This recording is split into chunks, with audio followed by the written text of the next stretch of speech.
Let's roll. This is Countercharge, your podcast for ranks, flanks, and kings of war.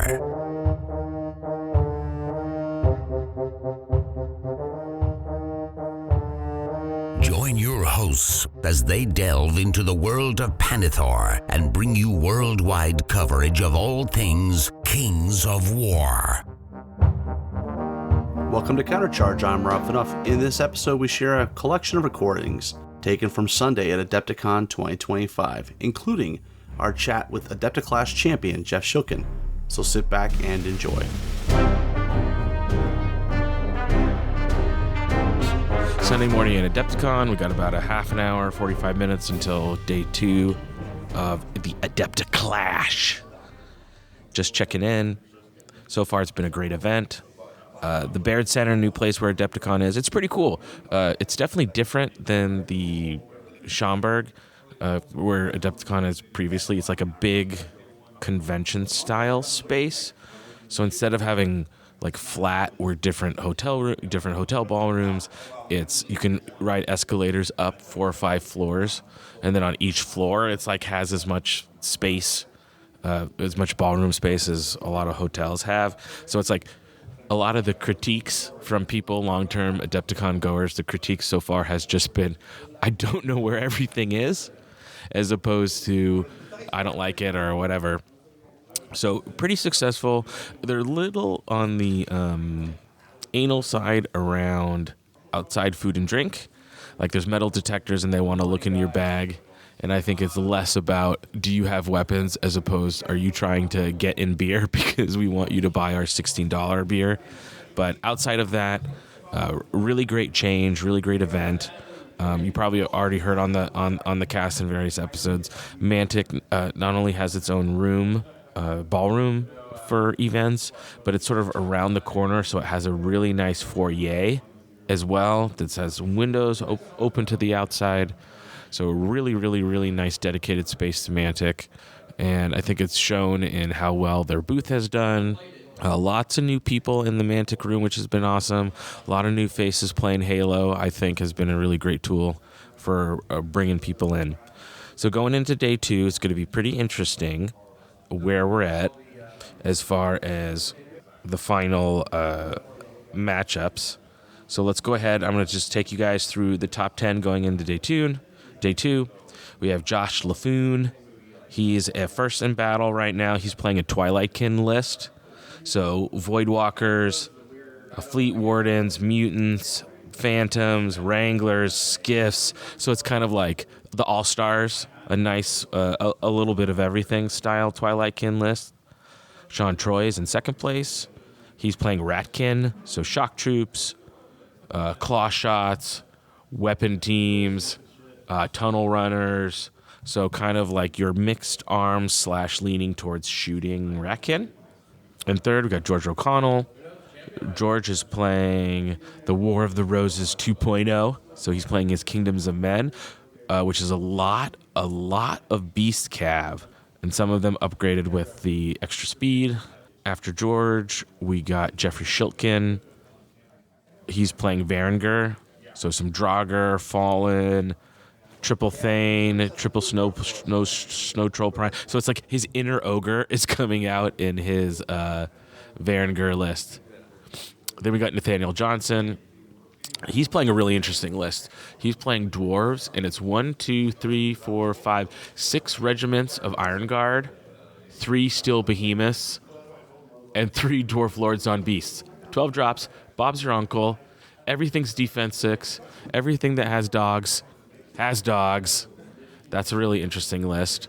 After him, we have my homeboy, Jason Burr.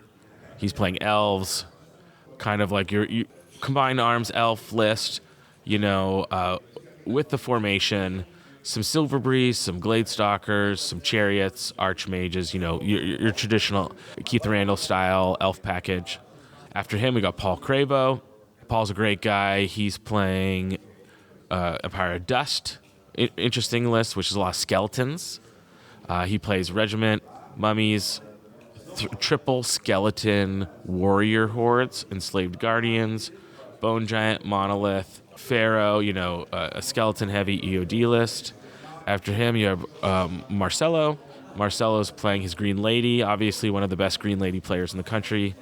He's got Men-at-Arms, Triple Order of Redemption, Double Forsaken, Triple Pegasus, Exemplar, Avatar, Exemplar Redeemer. So 13 drop alpha list.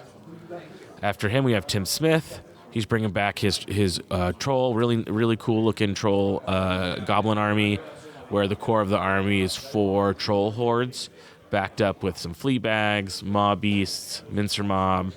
And then in 10th is me. I finished 2-1 yesterday, 2 really good wins, and 1 tough loss against Keith Randall's Elves, my arch nemesis. In our game, I had a choice to deploy my horde of Naiad and my Frost Naiads, either center in cover or on the right next to a board edge in a building, so they would be unflankable by all his speed, and right in front of a stockpile loot token. So my idea was I'll move up, I'll pick up the stockpiles, they'll need to take shooting uncovered 1 turn, and then I would move up. I had chaff ready to get in front of them to give them cover after that. And I'm thinking, okay, I'll take 1 turn of shooting, and then I can regen, and then I have my Ice Queen with heal and the reroll. So I was like, okay, or I could have deployed them in the center and cover right off the bat. So I took the chance that if I didn't get to go first, that I would take 1 round of shooting, and that the nerve pool, Keith's is combined arms leaning towards shooting. It's not a full gun line. He probably should have done maybe 9 or 10 damage. He ended up doing 19 and took them off. So I had to play the rest of the game hyper defensively, just trying to stay in the game. And it came down to we were tied. To tie in 6th, I had to essentially give him a turn 7 tabling, because I had to turn some things away from him to pick up tokens. Whereas if I didn't try to tie on 6 and play towards 7, I'm still basically playing for the tie, but I'm not giving him a tabling. So I was just like, okay, well, I got to play for the tie. Everything that happened for the tie that I needed to happen happened, and then it just came down to the turn 7 roll, which I rolled a turn 7, and then he whooped my tushy. But I'm playing my Northern Alliance list. So this is a list that I've been workshopping for a long time. This is the one that I'm painting and building right now, that Felix was really nice to lend me his beautiful models to play it. So I have an Ice Naiads with Tundra Fighter, Spears, and Blessing of the Gods. And I put Blessing on the Gods there because I was like, oh, that would be cool to have them be elite and vicious. So I have that on them, which is nice. I could see, I know a lot of people like Hammer of Measured Force. But so far, they've been doing okay, other than when they get shot off. 2 regiments of Icekin Hunters, which I love. I know a lot of people love the Pack Hunters, but being able to dole out Frozen, and just the fact that they can slap and melee. 12 attacks on 3s with Elite Pathfinder means you just stick them in terrain, and then you shoot, and then if anything gets close, you charge out. And then I got 2 hordes of Ice Elementals, which are just, I love them. They're so great. You really need to, when you're playing Ice Elementals, they're never going to kill anything in combat. You need to really combine their shooting, surge, and then I have the Thane Rally banner, so at dash 18. They're essentially mummies without regen, so pretty defensible. And like I said, I got the Thane with Talinar Standard, which is Rally.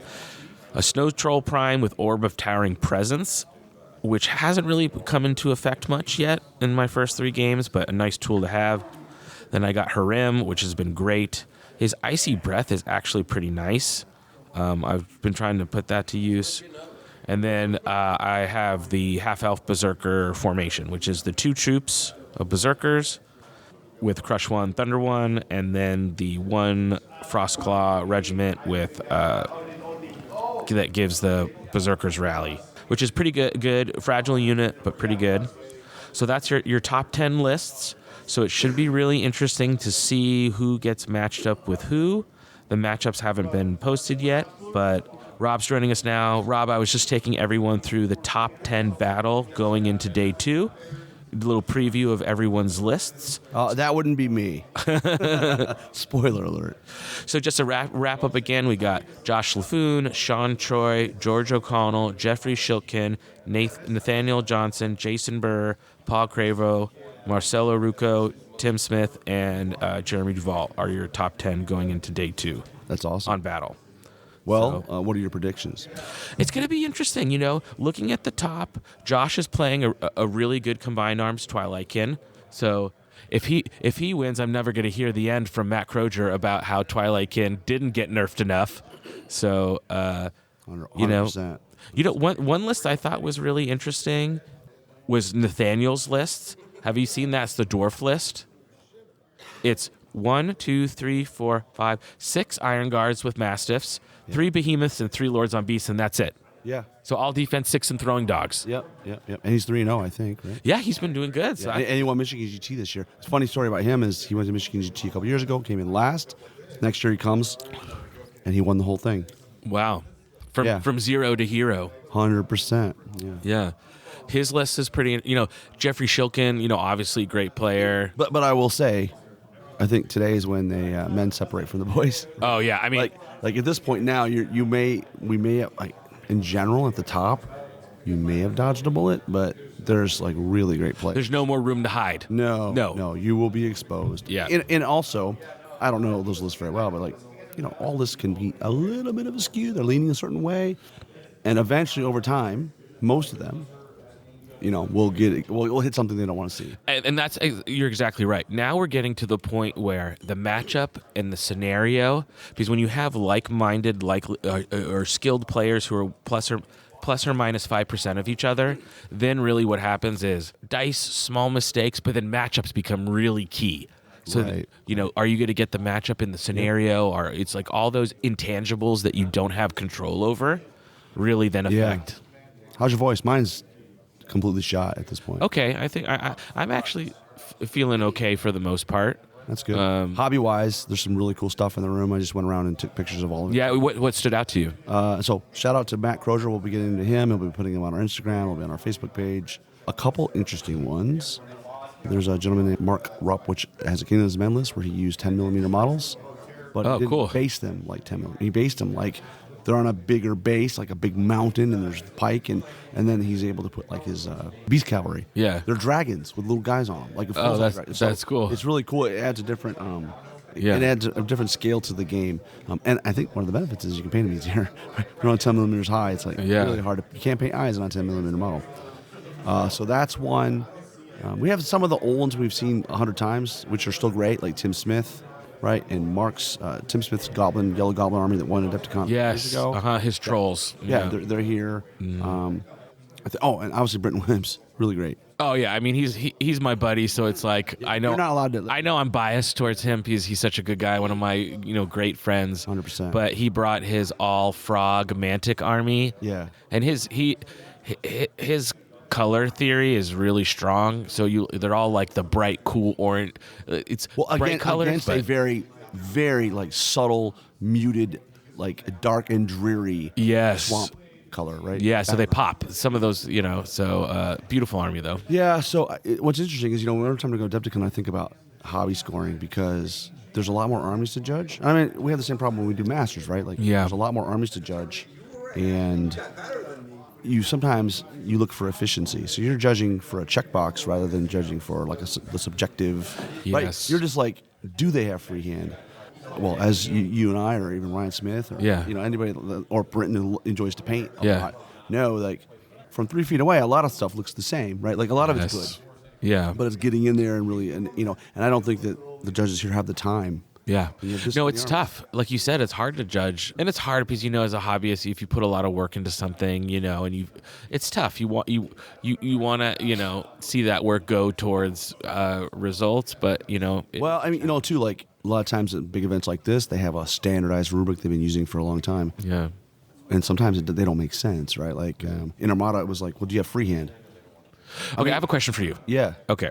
So part of this painting rubric was, I think, in an effort to help guide the judges, you do a self score. Right. What I found in self scoring, and this is, I'm not trying to poo poo. I like where you're going. Okay, I'm not gonna. This is a conversation I want to have. I'm not gonna try to poo poo on your Cheerios, but there's something called the Dunning-Kruger effect, Correct. which is That's a great HR test. Like, I mean, that's Yes. Yeah. So okay. for those who don't know, the Dunning-Kruger effect is the less you know about something, the more that you think you know. So I have found the better the painter is, the more likely they are to score themselves lower. I have a great Is example. that is what I'm saying resonating with you? Yeah. So I have Dan Better Kamek, now, yeah. the best painter. Amazing painter. 90%. He always undersells himself, like all the time. He gives him so the really good painters, when they looked at like a checkbox Yeah. list, they're going to judge themselves for execution. Mm-hmm. And maybe a painter that hasn't been at it a long time, right? They're just going to go, freehand, check. Yeah. 1 to 4, you're just going to give yourself a 4. Yeah. Right. Whereas Dan Campbell's like, well, yeah, I have freehand, but I could have done this a little bit better. Yes. And so we have people self-judge at Kings of Memphis. Uh-huh. But it doesn't add into your score in any way. But I mean, I guess from us, it helps us inform like what should we be looking at. And that's when I think self scoring is important. I also wonder like the self-scoring thing. Like, is it really fair to the players? Like, it'd be like asking me going up to you, Jeremy, and saying, "Well, actually, can you give me the permeation rate of low-density polyethylene in a tube?" Like, you know what I mean? Like, there's just some things that people. Or it's like, show me a picture of your kids. Like, what do you think's ugly about them? Yeah, exactly. It's Well, that's even better It's my example. beautiful children. Yeah. It's my beautiful children. You know what I mean? Yeah, so it's interesting. It's a dilemma because I've always struggled with this and I think I'm going to toot my own horn. I think we've done it well because we're trying to, well, when you hear a hobby score, paint score, it depends on what event you go to. Is it a paint score or is it a hobby score? Because in my mind, those are two different things, right? Yes, And I think the other thing is, are you looking for a checkbox? I did it. Objectively, I did it. Yeah. Or is there the execution piece? And it's it's such a slippery slope. You've got to get a mix, right? And ultimately, the way we end up doing it at Kings of Memphis, when we're looking for the winner, you just ask her, does it make sense? When you put this army up to this army, does it make sense? So we go through the room, not to the degree that Ryan does, but I'm sure Ryan's putting in tiers, right? Yes. So what we do is we go through the scores once, we go through them again, and then we just go, this army is next to this army in score. Does that make sense? Yeah. And then we make adjustments, right? Yeah. Because ultimately, it is a competition. So you're judging the army's presence against not a mythical thing in your head, but against the other armies there. Yeah, well, the mythical thing might be the entry point, but then we calibrate it against the other armies. Because ultimately, I'll give you an example. I'm not going to bury the lead. Yeah. Dan Kamek's an amazing painter, the best painter in the Southeast. 100%. Yeah. If he brings a Mantic army to Kings of Memphis this year, which he is, he will probably win painting. And I guess maybe that's unfair too, that he has built up so much a reputation. Right, like Britton Williams, right? Yeah. Like that maybe other people aren't getting a shot. Yeah. But I don't know, that's where the objective checkboxes come in, I mean, because sometimes I think a painter's reputation is usually hard fought for, and I think maybe either conscious or subconscious, a paint judge is maybe going to spend a little more time with that army because they know, I'm going to go check out what Britton brought or what Ryan brought or what Dan brought because I know those are like the top painters. 100%. But the other thing is, for me, paint has a shelf life. If I see the army like 15 times. Oh, so true. Right? And so we just made it easy on people. Yeah. You can only win best paint with that army one time. Ooh, so that's interesting. If you bring the same, and that's a Wapaka thing. I didn't come up with it. That's an interesting But I'm like, okay, idea. Dan, you have some pretty abyssal dwarves. Yeah. They already won. Yeah. So and that prompts them to bring something new, right? You have to bring something new. And the way we talk about Mantic support and all that, the way we support Mantic in terms of all the prize support they give us, we don't have any points for overall. So if you want to be best general, you can bring an on-Mantic army and you can still win, right? As long as it's painted good, right? Yeah. But you can't win best painted. You got to it's got to be a Mantic army. At Memphis. So you can still get if you paint get the really points. nice, You get the points. But if you want to win the hobby award, Right. But what's interesting is the way we've structured it. We are a hobby score, not a paint score. So 1/3 of your points are in paint, 1/3 of your points are in like display basing, and then 1/3 of your points are in theme, and that's an area that most people don't. So it's not just technical paint. No, you're looking at the holistic. In each of those buckets, there's like let's just say 10 points. Okay. 1 to 6 are kind of check boxes, but that 7 through 10, that's where like are they technically high? in whatever category you're in. And does it, like for a theme, what's technically high? Well, the guy that writes a 3-page story on the background of their army, it includes references to the units in their army. What do you say about pornography all the time? You know it when you see it. Exactly. Yeah. Like, this is a sweet art. I don't know. It's and I feel that way about hobby too. I think the best for me in paint scoring, when it's done well when it just makes sense. It does. By the end it makes sense but when sometimes that's what you want. You want it to make sense. And a lot of times, and this is not a slight, like sometimes you have a player's choice army and you have a best hobby army, and those don't have to be the same thing. Yeah. Right? You can have, a lot of times when I pick player's choice, I just use the question like, what army do I want to steal? It's usually Dan's or Billy's, Billy Smith. Which army will you want to take home with you? Yeah, that's a good player's choice. But that's not always. I'll give you a great example. Robert's army, which is the John Deere army here. Yeah. That's my player's choice vote. Now, is it technically the best painted army? No. But he is executed on a theme, and if you speak to him, the theme goes deeper than what you can see on the table. Like he's thought about the color selection and what that means. Yeah. Like if it's got red, that means they're a warrior or somebody that's there to defend the farm. And if they're like more yellows and greens, they're farmers. Yeah. And it's so he's put a lot of thought into that. And and anytime you get a harvester that runs you over and spits your sausage that they make out of you out of its butt, it's amazing. But that's my point. Like player's choice is different than best painted, and I think sometimes a lot of things in life in this community I've started and I wish I didn't. One of them was when we started way back in the day. I would be like, oh, you get player's choice? We're going to add the player's choice votes to the best hobby.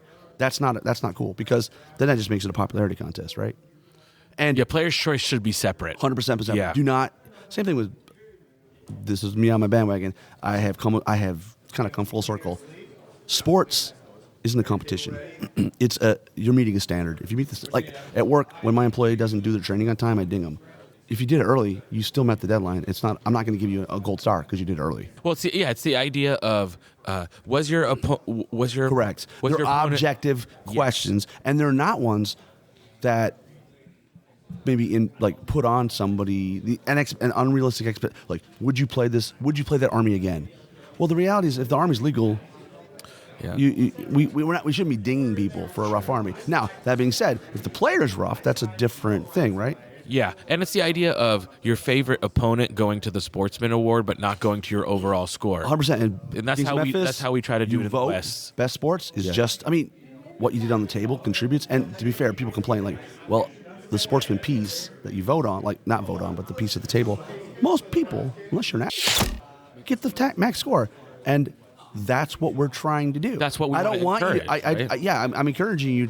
What I'm not encouraging you, don't be disingenuous, unauthentic.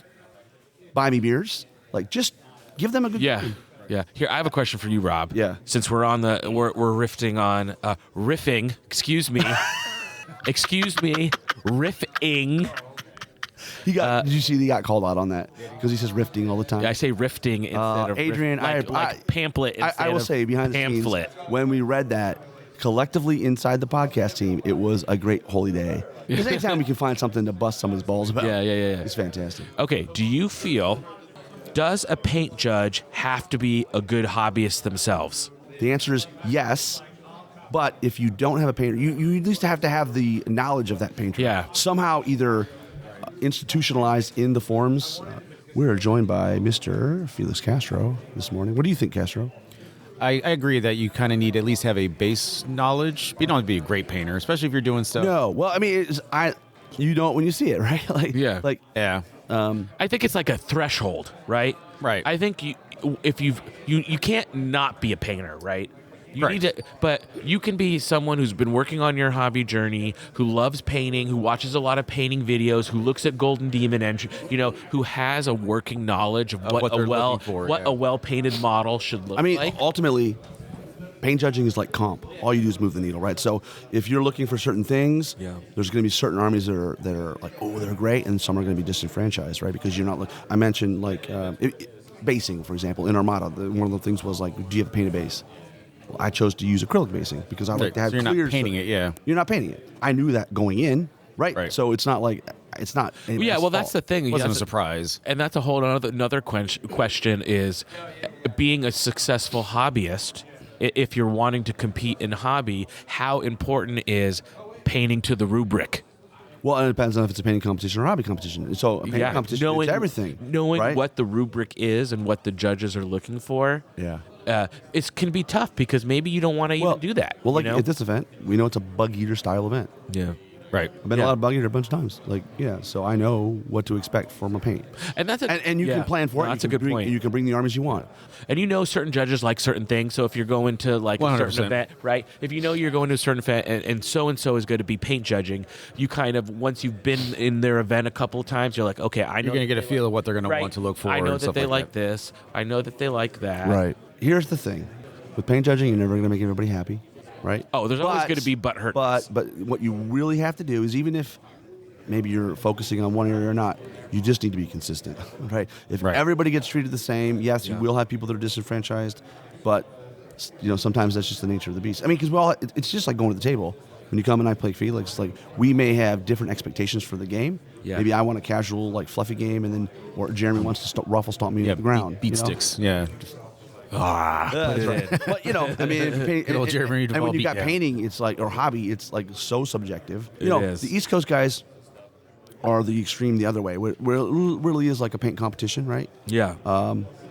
And then like other events are maybe more, I don't want to say casual, but more like checkbox, Right. checkbox. Did you bring a painted army? Right. And then we try to hit Do the you middle. have free hand? Check. Do you have this? Correct. Check. Do you have this? Check. And then we're like, do you have freehand? Cool. Is it good? Is it good or not? Yeah. Okay. It's Right. the step, And it's is it step high two of that technical level? question, right? Yeah. And at the end of the day, what we hope from a paint rubric and scoring system, that it makes sense. You put the armies in order. Now, I don't like ranked scoring where like I get 1 and you get 30. yeah. 'Cause that just burns people up, right? But like, and I get where they come from that. Right. But you can do it to at least make sure that it makes sense.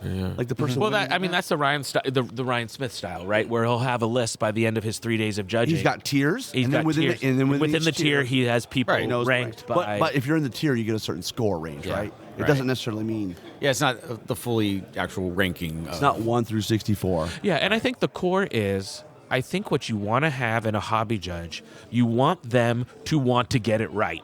You want them to want to feel that way, right? Well, right. You want the judge to feel like, I want to get this right. Well, and you do not want to dissuade innovation, right? We want people to swing. You want to encourage. We were talking about this on an episode we just released about Blue Sea Brawl. A long time ago, I had a Warhammer army. I brought this crazy display board. It was like literally like geometric shapes, and they were painted like it was dumb. Yeah. But like, I swung for the fences and it didn't work. But like, you don't want a rubric that says don't bring that, Rob, because Right. Yeah. You're going to get punched for the idea.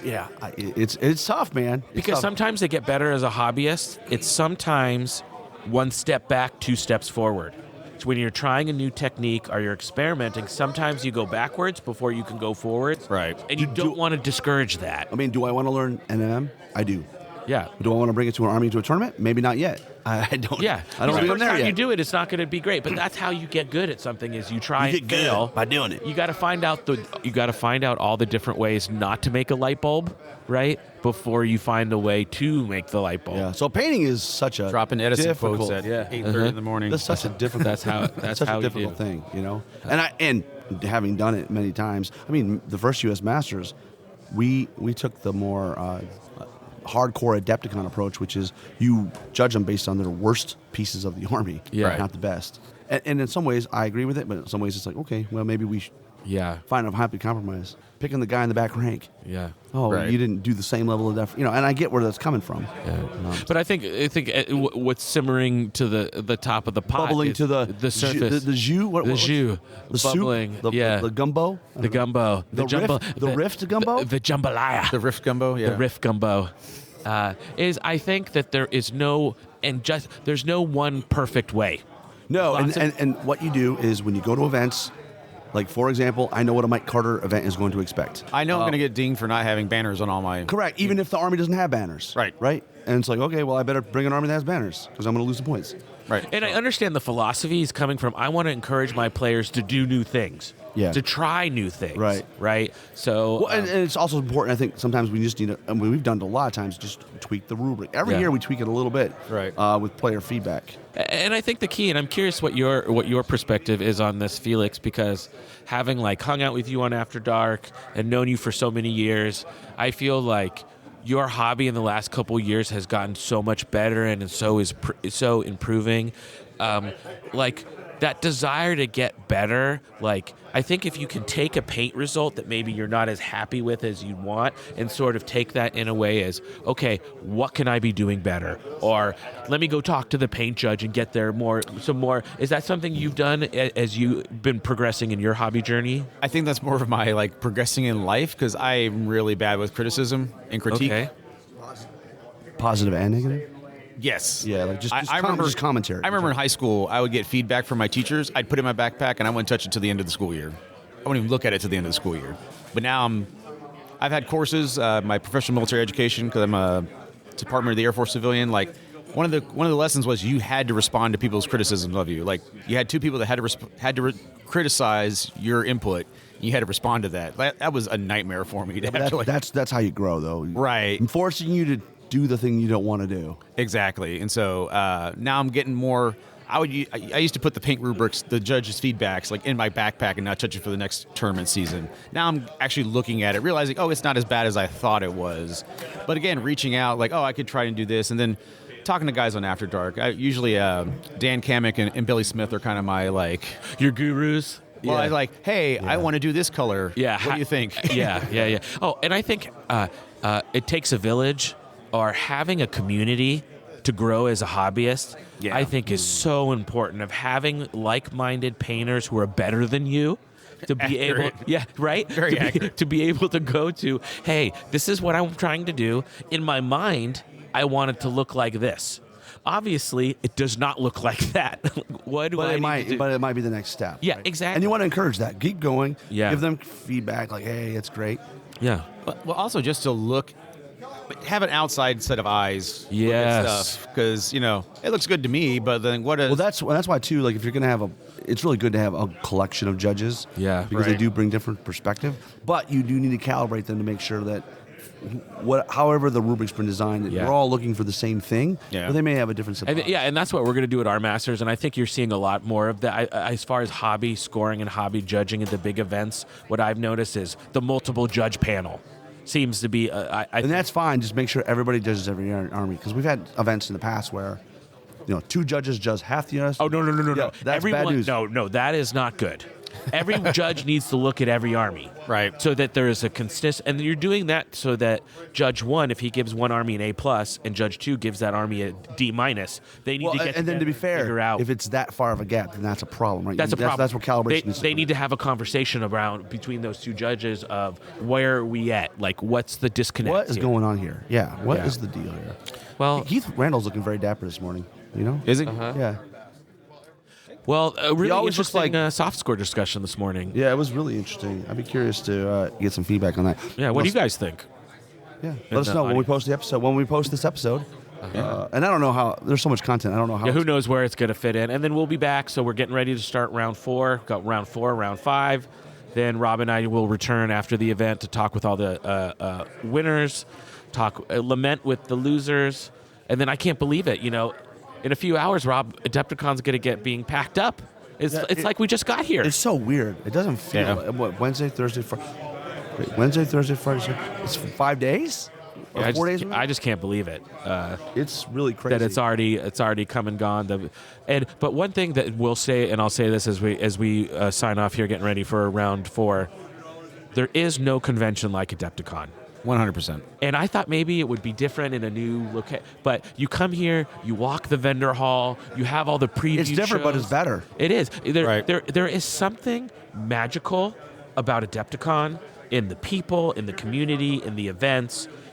It's something intangible that you can't quite describe and you don't feel until you're here. So for those of you thinking about coming next year, all I can say is start saving now so that you can, because it really is a special place. All right, we're back. Adepticon 2025 is done and dusted. I think every year that he's here, we're having this conversation. So welcome back to the show. It's been a minute. Probably the last time you were on, you were winning, or maybe List Builder, but before that was probably when you won the last time. It's been a bit though, but that was fun. List Builder was a lot of fun. Yeah, I liked it. So what'd you bring? You didn't bring ogres, right? No, Varngar. Varngar. What's in your list? It's good. It's a good list. This is the one you were workshopping. You were doing Northern Alliance maybe when we list build it? When we were list building, I was workshopping the Varngar. Okay, yeah. As a matter, or Varngar, or however people pronounce them. Varngar. You're the champ, so how do you want to pronounce Varngar. it? So that's what we'll call them. No, I was workshopping them for a while, but the list is good. It works really well. I made a change from what I'd normally been running just before the tournament. I'm glad I did because it paid off in spades. But so I bring 4 regiments of Draugr, which are awesome because they're 75 points and they're fantastic. And then I have 2 hordes of snow trolls, one with Headstrong, one with Fury, a horde of the Hearthguard, or a regiment of the Hearthguard, I should say. Then I have 3 snow troll primes, 3 Frostfang, Things on Frostfang, Kufnir, Magnild, and then my last unit is the Fallen. And I used to bring Knights. But the Fallen are awesome. They have Pathfinder, they're nimble, they're speed 8. They don't hit quite as hard as the Knights, but I was finding there's a lot of phalanx around, and the Knights cared, and the Fallen don't care. Yeah. And they're awesome, just nimble. The amount of games this tournament that I moved them around and put them through a forest and just brought them up on a flank was awesome. So yeah, they're really good. Awesome. Who'd you run across? Who was on the hit list this year? Well, Sean Troy was my last game. Well, that's interesting. You guys are you're like neighbors. We play all the time. Yeah. In tournaments, we seem to meet up in the last round. And But you beat him, though. I did beat him. Usually, he gets the better of me a lot, so I was pretty happy to pull that one out. But I played George O'Connell. In 4? In game 4. Okay. Yeah. And that list is good. He's got the Kingdom's Men list with all the flyers and everything, and that was tight. I actually, there was a moment in that game I wasn't sure if I was going to pull it out. But I had one round that went the right way. I don't believe that. Yeah. Jeff, you got faith. You know, you're like, yeah. Well, no, there was tight. That game against George was tight, and he was super fun. It was actually a really, really, really fun game. That's awesome. So, super fun. And Sean's just good. And how did day one go? You had 3 good Day 1 points. was good. I lost to the dwarf list. Nate was his name? Nate. Yeah, I actually lost that game. It's crazy. He came to Michigan GT, finished last. Okay. Just worked on it and came back, and the next year, now he's leaning into Defense 6, right? Defense 6 Defense 6 is if you're going to lean into something, it's not bad. Yeah. No. But he's a good player. No, he made all the right moves. And yeah, the Defense 6 is just so good. They don't go anywhere, and he knows how to use it with those tanks because he's got the 3 tanks, and 2 other tanks. And that was good, but that was close on that one. We had a snafu with our tokens in that game. We both had 4 tokens, and there's only 7 total. We had 8 on the board, so we're not sure where it came from. Okay. What my suspicion is, it was leftover from a previous counter game from the previous game. Yeah. But we both played as if we both had 4 tokens. Okay. And at the end there was mash confusion. So, but whatever. But it is what it is. He played the game well and. Yeah. And then who else did you play on day 1? Then I played Ryan Lampion, I believe was his last from name. the Pacific. Yep. That was Reno. my first game. Yeah. Which I knew ahead of time. They did the matchup cast on that, and that was a fun game. I think he's got some potential. He knew his moves. He just new. Don't think he's played enough games. Yeah. And I played Blake. And to be fair, he's learning from Blake Robinson, who's not a very good player. So. Right. Well, I played him in round 2. Oh, you got them both. Yeah. You're like, I want both sisters. Yes. Okay? Yes. So no, and then that was round 2. So yeah. So I had a hot start. Then Nate brought me back to reality, but then I got hot again today. And Awesome. Everything go right. So yeah, I can't complain. I mean, it went well. I mean, this is closer to you than Chicago, It's right? an hour closer. Yeah, what did you think of the new venue? I like it. You like it, yeah. I like it a lot. I don't know what everyone else thinks. So we'll see. Interesting to see the feedback, I think. I think Milwaukee's a fun town, and it's way more accessible. There's more to do here. Well, I was really impressed with this downtown area about how safe it felt, how clean it was. No, you're right. The 3rd Street Market is awesome. There's bars. I went on my own, but there's a bunch of bars just down the road here a little bit. Yeah. Super cool. There's like a German place. I got 2 German places with like big beer steins and a couple taco bars. Yeah. It's fun. The river is for sure. nice, and it's just a nice town. Like you said, accessible, safe, clean. Yeah. I recommend it. The venue is great, other than they didn't have the water out. Yeah, that was no water. That's a brutal. And Adepticon had those really nice ice water things that were everywhere. Yeah, that was the only. I need water. I'm dying. Yeah. And also for people coming next year, the lines, the security lines. I was getting here like 6:30 or 7. Come early. Do not. Skip it. You'll miss your sign up Insane. time. it was insane because I know Adam was getting calls from people yesterday that just didn't recognize the fact there's going to be these huge lines. Right. And people were almost missing their first game. So, Right. But other than that, I think the venue is great. It's so much bigger. Yeah. So much less. It's great having 54 players too. Back to like a good size event, tournament, yeah. and we can keep it rolling. Next year, you're coming back. Adam and Travis They did a great job. just run an awesome tournament. You know, people know them and they know that. So yeah, no, it's a great venue. So hopefully next year, even more guys come out and it's bigger and better and more You got new. So this is Army time to be retired. Gonna get a new one. What's the plan? Or is this what you're rocking to Masters? I don't know yet. I honestly haven't decided what I'm bringing to Masters because I have. Keep it in the dark, right? Make them keep them I guessing. just don't know. Yeah. Right? Because ogres are still good. They are. Everybody keeps good. saying they're not good. I'm No, like, well, they're not still leading really the good. rally, right? They're Like still really you've got like it's a different. It's chocolate versus strawberry, but it's still good. Yeah, it's still good. So it's like I could bring ogres. I could bring the Vanguard list. I'm not quite sure. I have a Northern Alliance list that's been stomping face. That's pretty good. That I've been working on. So Nice. I mean, it could be that. It's going to come down to what I can carry and transport. Yeah. To be honest, because Do we know what the date for the Renegade GT is this year? It's like November. it's usually November. Okay. Yeah. That's It's in like 2 Minneapolis? weeks before Thanksgiving. Yeah. I know they were talking and moving it away from Thanksgiving a little bit. Yeah, Just because that'd be it's good. so close. Yeah. Sometimes I vacation. mean, it's a smaller tournament. It's 20, 25 Still fun, though. guys, but it's still fun. Yeah. It's a good tournament. I mean, I met you. I know you're a big proponent of the Wisconsin group and coming to life, man. guys. And they're nuts, and they're good, and they're fun, and they're just. That 20 to 30 range is like a really, because you feel like you're at a big event, but it's a little more intimate. So Yes. you can kind of get a chance to chit chat and hang with everyone that's there. Well, the Wisconsin guys did the Northwoods GT back 2 months ago, 3 months ago, and that was run by Brian, who's the guy wearing the rat hat. Yeah. Right. And Yeah. he's like their Squirmin' pathfinder. Vermin. Squirmin' Vermin, yeah. Was he the squirrel guy who had the Awesome, squirrel yeah. army? no, that's was that someone else? that's Carter, John Okay. Carter. Yeah, but he's the guy wearing the whole rat outfit. Yeah. But Gotcha. he's awesome. He's their And- ringleader, right? Yeah, he's like their. I think he's a Pathfinder. He's their pack master. Yeah, he's the pack master. Yes, he is. And he runs their club, but they have a bunch of hardcore players.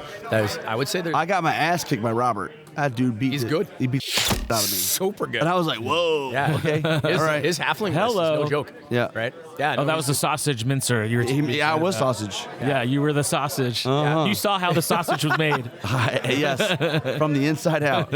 He did. And Will, he got like third best sport. Yeah. And he's Will Cleveland. I stayed William with him Cleveland. and his wife because they live in Waukesha. Oh, close that's by. amazing. Yeah. Jeanette is great. Yeah, And, she's awesome because Will. she's all into this and hanging out the whole weekend and doing what she does. And So you were able to stay with him. I stayed with him. Yeah, That's it was freaking good. super fun. Yeah. super fun, right? Yeah. And oh, thanks, Jason.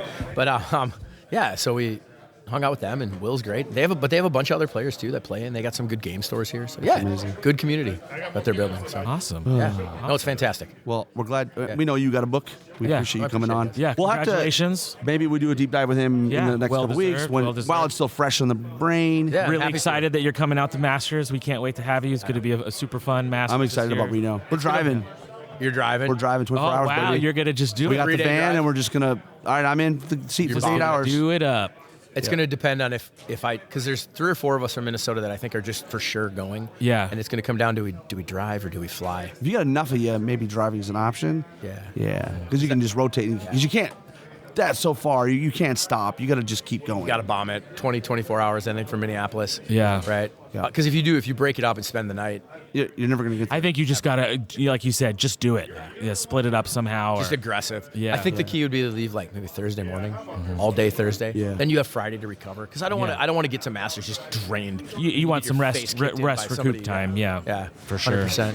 You know, it's just we'll Awesome. see. Donnie always goes up in Duluth, but he's building a new house. Yeah. So I don't know if he's Okay. gonna go, but he always drives because he loves to. He's an Uber driver, Uber driver. by day, and he's a Oh.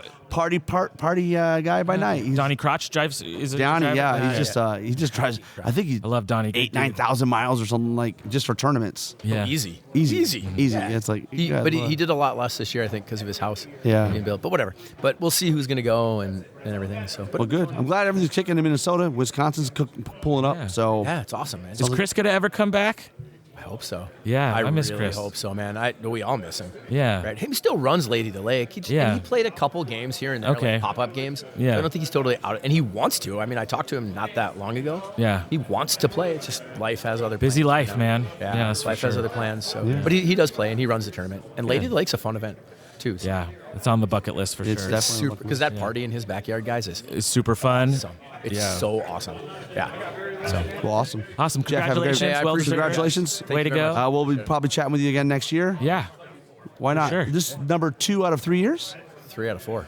Oh, geez. This guy. Next that's, year, that's someone Jeff. come. That's Jeff Must- Swan humblebrag level Yeah, right there. yeah. I mean, you asked. Must be dethroned. I know. Well, because I won it with the Undead, because that's how I got the trip. The Yeah. Oh The trip to yeah. Clash, and that was 4 years ago now, 3 years ago. Yeah. And then I went the next year and didn't win, but then I got last year with Ogres and this year with Vanguard. Damn, dude. Congratulations, Someone's gonna have to come into throwing Jeff Shook. Yeah.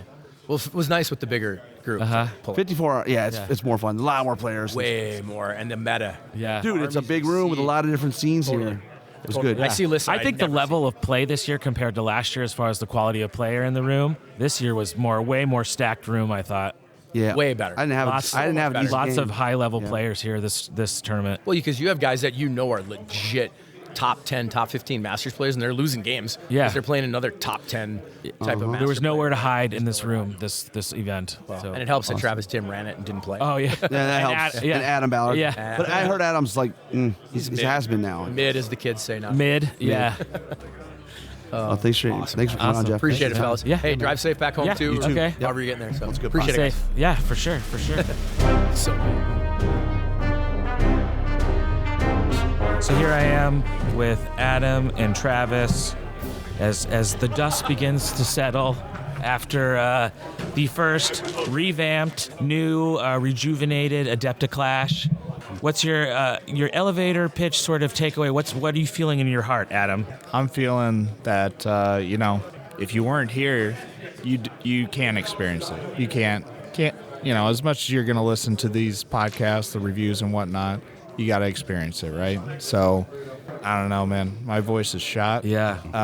Tired? You ready to sleep for a few days? Yeah, this was practically for us, it was like a whole week of just partying, hanging out with friends, gaming.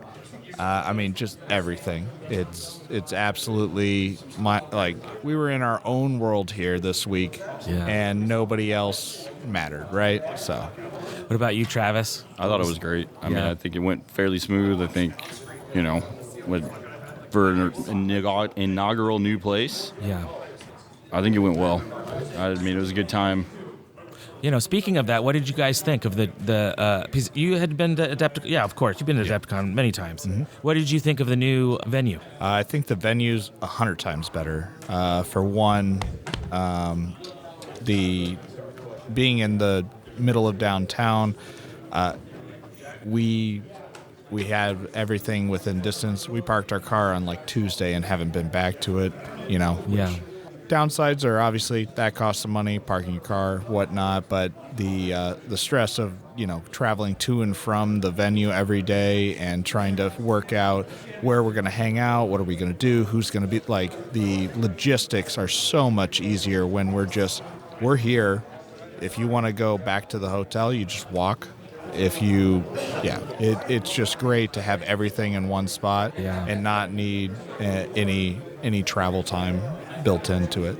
Yeah. What did you think, Travis? I thought this place was great. There's more space. I didn't feel like I was running into everybody just walking down a hallway, coming out of a game room. It just felt always cramped. I felt like it was, this new venue we can still actually grow into. Yeah, because not only do we have a room, Mantic has its own little sort of foyer and an outside space with beautiful light and chairs and couches to hang at.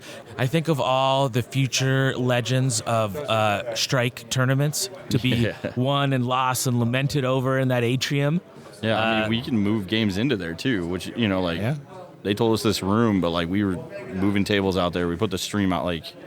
I thought it turned out good. You got space, It's a great place. I like what you said. It's a great place to grow.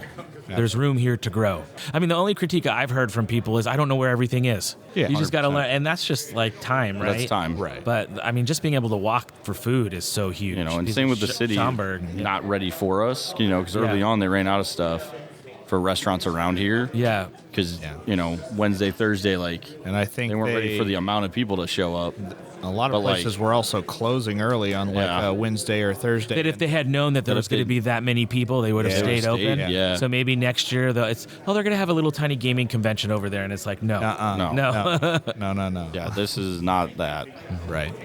So, Mr. Shilkin, again, the back-to-back, baby. Yeah, 3 out of 4 years, I think. That's what he says. You know. I broke it up. Yeah, you broke it up, and you neither of you. So that means next year. Oh, you guys are running it next year too. Maybe. Maybe. I don't know. It depends might have on Mantic inviting us. Right? Okay. Yeah. Oh, okay. This is a Okay. Mantic event. Yep, they invited decide us who and- runs these events. So Well, Santorani, you would be silly not to. Let's just say this: if you were invited to run it again after experiencing it and running it this year, would you come back to do it again? 100%. Yeah. Absolutely. I think so. And the pairings event, super fun. I think that was, to me, was also one of the big improvements in that the team tournament is fun, don't get me wrong, but to have a different opponent and then play with them and want them to do well, and then the very next round you're playing against them. Yeah. Oh, man. Potentially, yeah. Oh, we had so many great moments. Did you guys get good feedback from the pairings event? We did. I think everybody that said very similar things, and they really enjoyed the collaboration aspect that this event requires. And I think it helps that we had some of our key veterans in the scene, playing in this event. And we had a few new people, and then we had a few people that have been in the scene for a long time, but they only get out to a couple tournaments a year. Yeah. So it was a really good mix. And, when you get like a Kyle Poole, when you get a Jeremy Duvall, when you get a Jason Burr, like if one of those guys is on the table, like that game is handled, right? That game's going to run clean no matter who the other three people are. And I think it was a lot of fun. I'm glad I got the opportunity to play in it myself. So. Oh yeah, it was super. I had to go home and take 5 showers after the dirtiness of giving mutants ferocious charge command baby. order.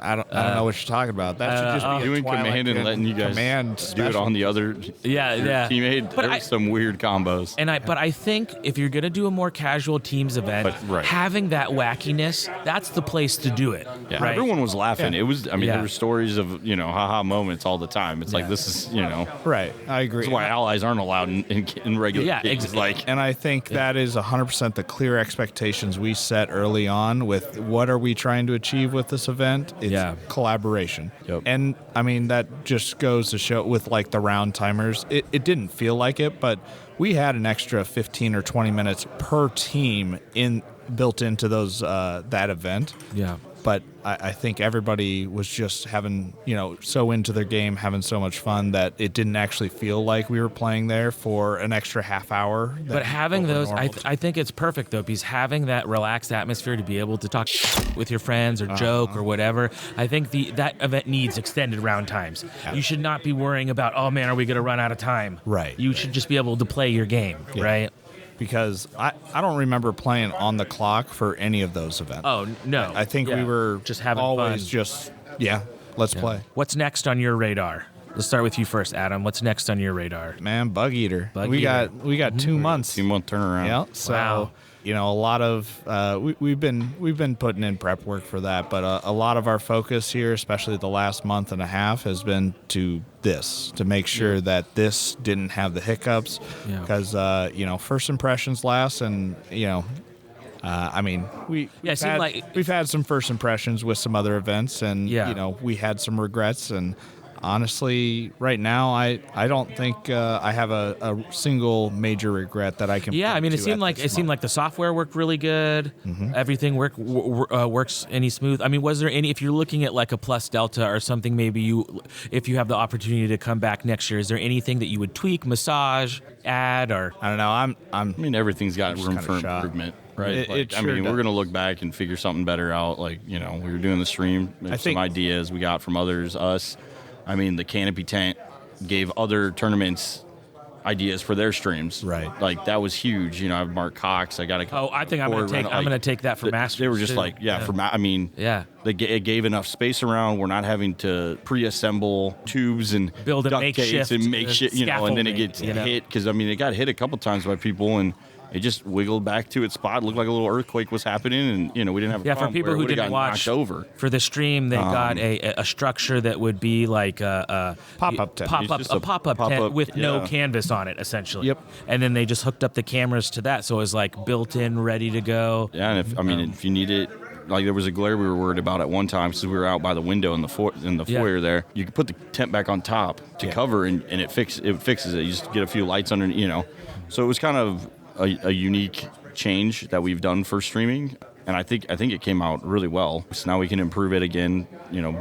Yeah. Better cameras, better. But the bigger high end stuff we could probably get into then. That's awesome. And start moving towards. I know we had yesterday over 200 views already on this stream. And where can people find that, maybe who missed it, who want to go back and look at it when they're listening to this? Is it going to be available to watch? Yeah, so if you go to YouTube, you type Outlander KOW, that should pull up the channel. Okay, awesome. There's almost no other activity on the channel except for these streams. Okay. So they should show in the recent videos, recent lives.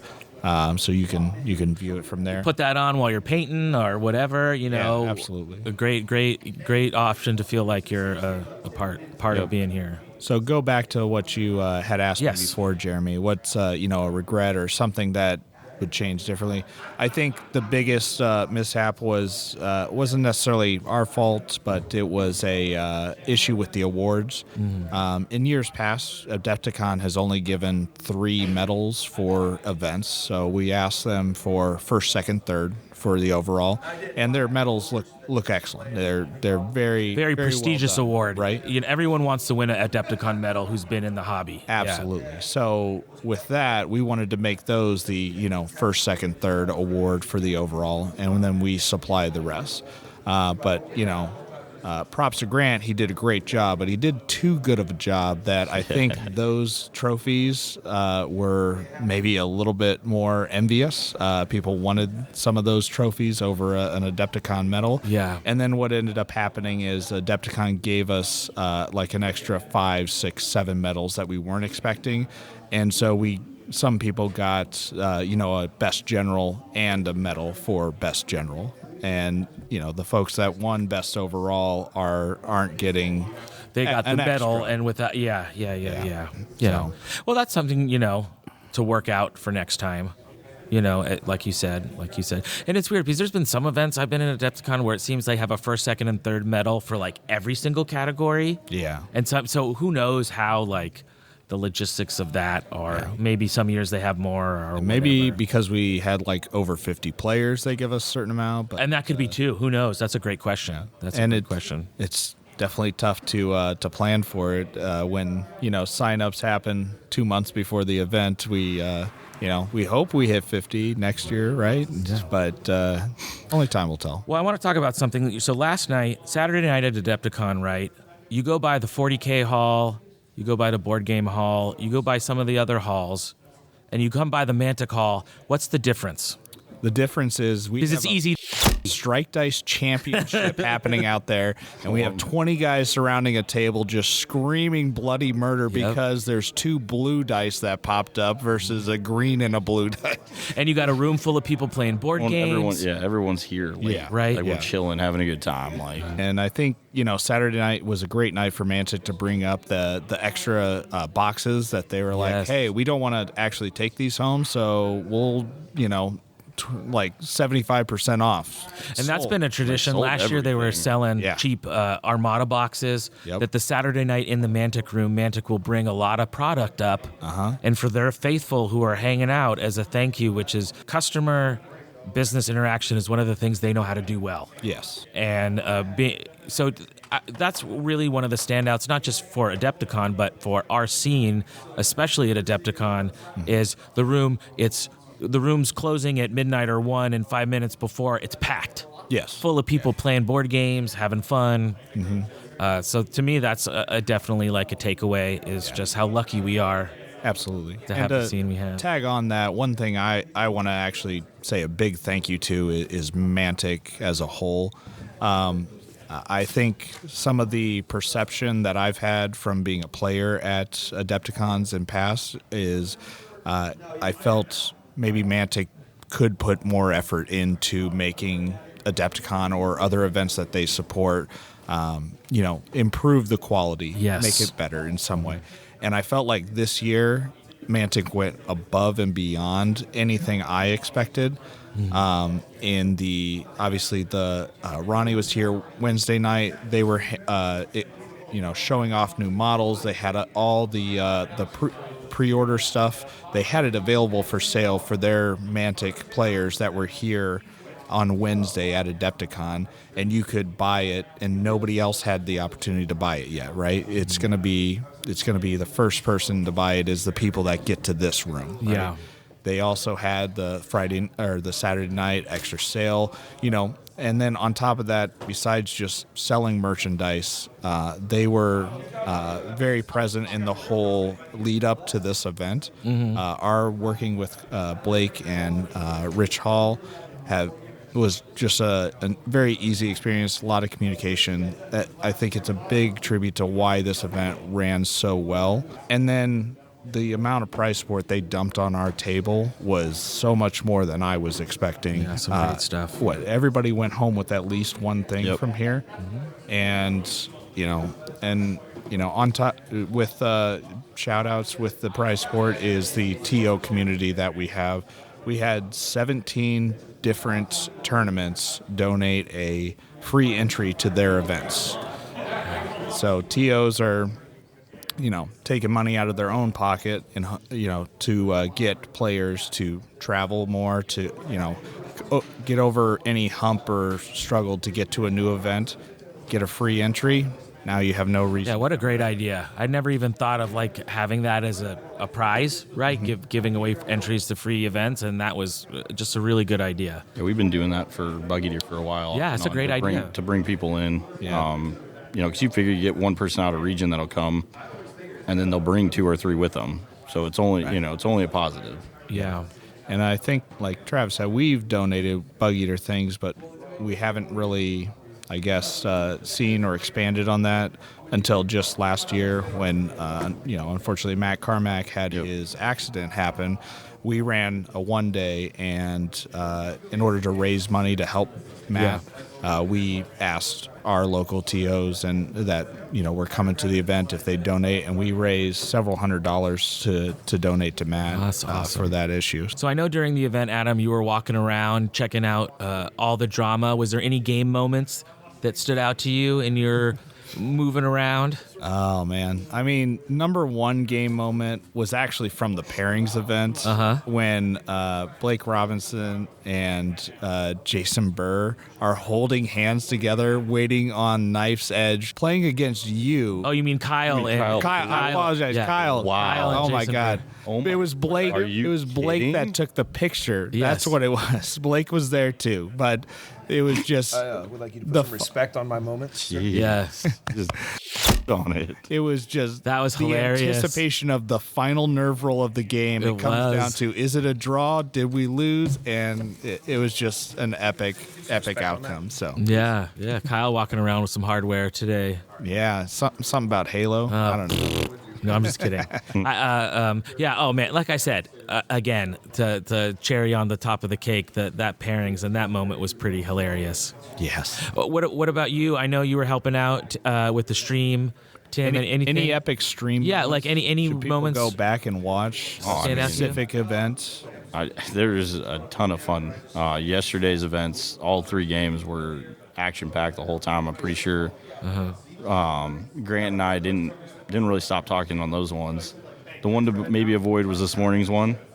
Game 4, just Was- a little more cagey. It was right? pretty cagey. If you want a good game, that's real technical, but there's not much action till later on. That'd be that game. And who was in that? That was Sean, Troy, and Josh LaFoon. Okay. They were playing control, right? So Yeah. the A lot of scenario duck diving. Yeah, a lot of getting those edges, figuring out where to be. But Yeah. stream was great. I enjoyed it. It was super fun. One thing So- I heard about the stream was that when Grant Federer was playing in round 2, his 9-year-old kid hopped in the chat and was like, "That's my dad." my Oh, dad's superhero. He's on Superhero. the internet, right? Yeah.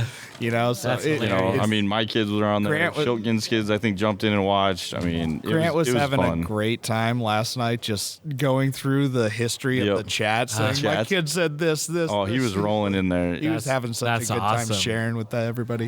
Yeah, That that was is fun when so he jumped great. on for sure. Awesome. But yeah, no, it was good. It was a good experience. Well, and you guys gave away prizes. We too, did. War right? Chest gave away some prizes for those watching and that were tuning in. I think it was $200. So I heard Connor Murphy, or not Connor. Casey Murphy was the big winner. Casey this week, got. I think. Yeah, Casey got some day 1 and day 2. So That's awesome. reward those. My kids got return some. Yeah, watchers. it was pretty. It was good. It was a lot of fun. We get more people in there. Yeah, and that's how we're going to continue to grow the game. Yeah. I think growing Kings of War's digital footprint, especially in the video media ecosphere, I think is only going to be good. More YouTube channels, more, these blogs and Facebook. People want to see, it's like if they see it on YouTube, it's like they know it's real, right? Because I can come watch this game on YouTube. Well, and our game is such a visual eye catcher. It's a pleasure to see those armies and to see the maneuverability, and it's just you can't write about the game. You have to see it. I mean, we had yesterday Steve Hill from the UK on. We had 2 guys from the Netherlands on today, and those guys are running an event because they invited us to watch their event the same weekend as Bug Eater, though.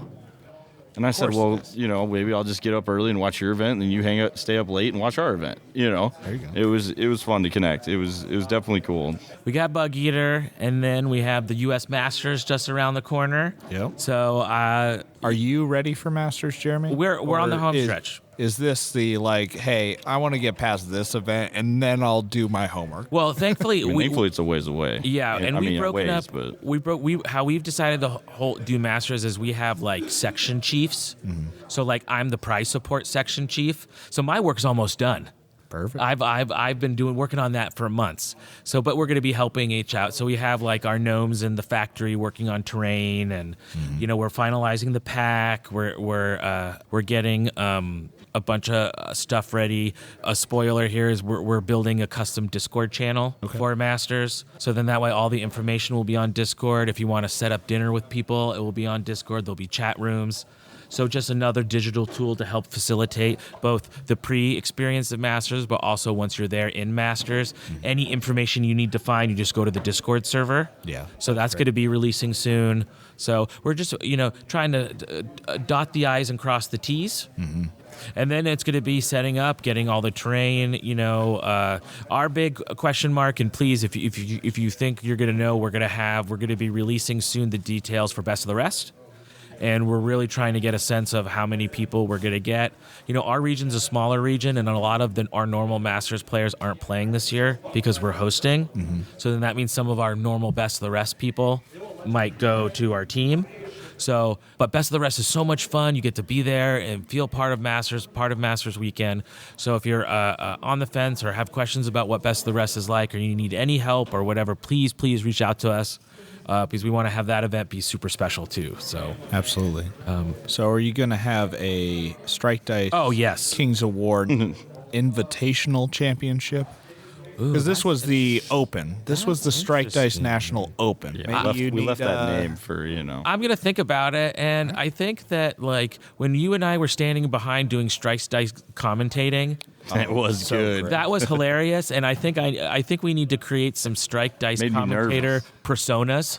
Oh, absolutely. And I think there might be a suit involved here, and maybe a microphone like he has on The Price is Right. Yeah. During the Strike Dice event at Masters. There we go. So, and especially it's in Reno. It's in a casino where the home of dice. That's right. So, that's right. But yeah, no, that was hilarious. There is going to be some strikening happening. So. Yeah, we're going to come up with something special for that. We got to get Tim to make us another Goblet of Fire. That's easy. But yeah, that was cool. So much fun. Have you guys thought about what? I know we talked a little bit during the pairings event on Friday, Adam. But what are you guys thinking about taking for Masters? Have you thought about it, army wise? I think because I'm flying, my best army and easiest army to get there is going to be Night Stalkers. So probably that. Probably the Night Stalkers. Unless I borrow an army from somebody, maybe. But yeah. What about you? Well, if I can get them there, the Goblins. They're my Masters army. Well, and they've been so much the bridesmaid, right? They're always close. They're always close, so you want to push them over the top. Yep. Just one good weekend of dice. I don't know. Yeah. Just average. I don't even want good. I just want an average weekend of dice. But yeah, I mean, odds are that's what I'll bring. Awesome. Well, it's going to be a great event. We're really excited. Yep. Thank you. I mean, as someone who played in the events this weekend, I felt Adepticon the events went out. They were great, super fun. Adepticon itself always has this sort of special sauce, or you can't.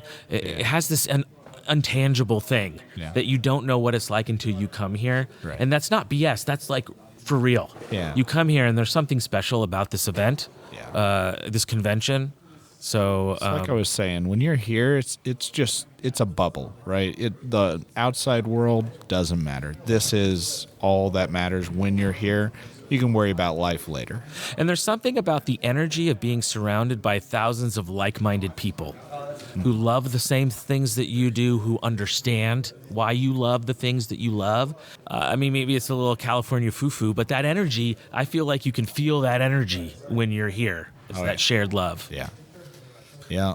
I think the only downside I'd say about Adepticon this year is, man, that security system hold up on Saturday morning was probably the one thing that people weren't expecting. And like, I'm all for like wanting to have weapons or bombs or whatever, but to me it felt more like we don't want you to bring beer. We want you to buy our $18 beers. Yeah. So let me look and make sure you have no food in your backpack or whatever. But it's like the one missed stitch in the Persian rug. It helps bring your eyes to the beauty is to have the one messed up thing. Well, thanks guys. I know you got to get wrapped up here, get ready to head out. So thanks again.